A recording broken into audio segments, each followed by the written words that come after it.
Hi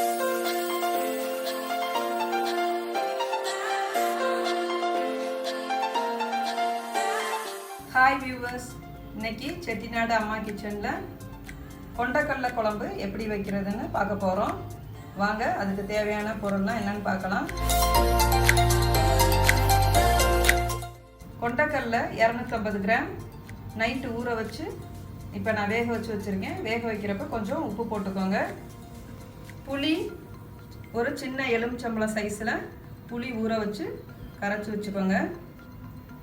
தக்காளி பெரிய பழமாக 2 பழம், வெங்காயம் மீடியம் சைஸ் வெங்காயம் 2, பூண்டு 4 பல்லு, பச்சை மிளகாய் 3, கருவேப்பிலை, தேங்காய் 1/4 மூடி தேங்காய் எடுத்துக்கோங்க, 1 டேபிள் ஸ்பூன் சோம்பு, மஞ்சத்தூள் 1 டீஸ்பூன், மிளகாத்தூள் 3 டேபிள் ஸ்பூன், மல்லித்தூள் 6 டேபிள் ஸ்பூன், தாளிக்கிறதுக்கு 2 பிரியாணி இலை, 1 டீஸ்பூன் சோம்புத்தூள்.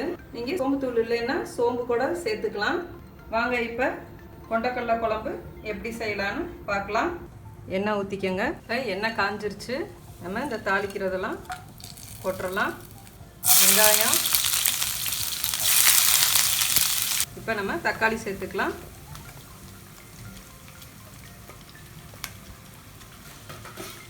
இது தக்காளியும் நல்லா வதங்கட்டும்.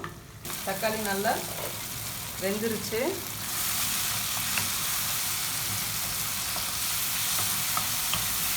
இப்போ நீங்கள் தக்காளியை நல்லா ஸ்மாஷ் பண்ணிடுங்க. எப்பயுமே தக்காளி வந்து நல்லா நீங்கள் இந்த மாதிரி மசிஞ்சு விட்டிங்கன்னா தான் குழம்பு வந்து உங்களுக்கு திக்னஸ் கிடைக்கும். அதனால் நல்லா அப்படி மசிஞ்சிருங்க. இப்போ தக்காளி நல்லா மசிஞ்சிருச்சு. இப்போ இது கூட நம்ம மசாலாலாம் சேர்க்கலாம். 1 டீஸ்பூன் மஞ்சள்தூள், 3 டேபிள் ஸ்பூன் மிளகாத்தூள். நீங்கள் காரத்தக்கன நீங்கள் வந்து குறைச்சிக்கோங்க. மல்லித்தூள் வந்து 1 ஸ்பூனுக்கு எந்த ஸ்பூனில் நீங்கள் எடுக்கிறீங்களோ 1 ஸ்பூனுக்கு 2 ஸ்பூன். நான் வந்துட்டு 6 டேபிள் ஸ்பூன் எடுத்திருக்கேன். இது கூட உப்பு சேர்த்துக்கோங்க. இப்போ இந்த மசாலாலாம் நல்லா எண்ணெயில் வதங்கட்டும்.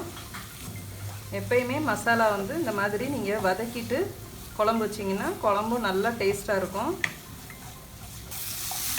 மசாலா நல்லா எண்ணெயில் வதங்கிருச்சு.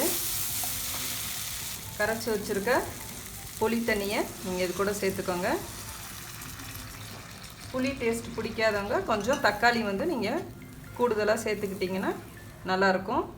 இப்போ இது கூட தண்ணி வந்து உங்களுக்கு தேவையான அளவு நீங்கள் தண்ணி சேர்த்துக்கோங்க.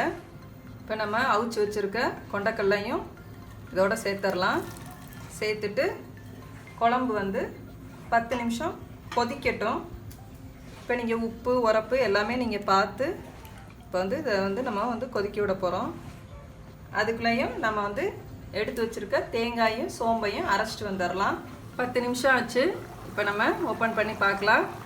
குழம்பு நல்லா கொதிக்குது.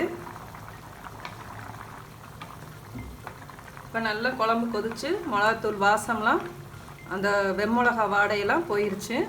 இப்போ அரைச்சி வச்சுருக்கிற தேங்காய் சோம்பையும் ஊற்றிடலாம்.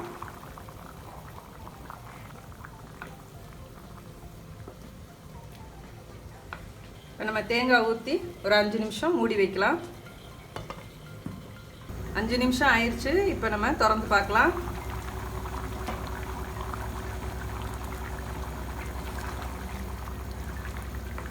குழம்பு இப்போ ரெடி ஆயிடுச்சு.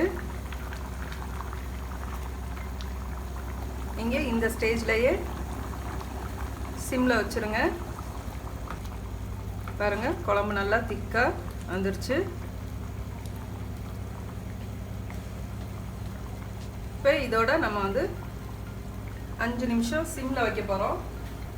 அப்போ தான் குழம்புல உள்ள எண்ணெயெல்லாம் நல்லா பிரிஞ்சு வரும். 5 நிமிஷம் சிம்மில் வச்சிடலாம்.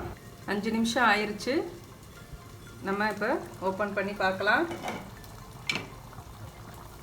பாருங்கள், எண்ணெயெல்லாம் நல்லா பிரிஞ்சு வந்துருச்சு. கருவேப்பிலை போட்டு குழம்பு இறக்கிடலாம்.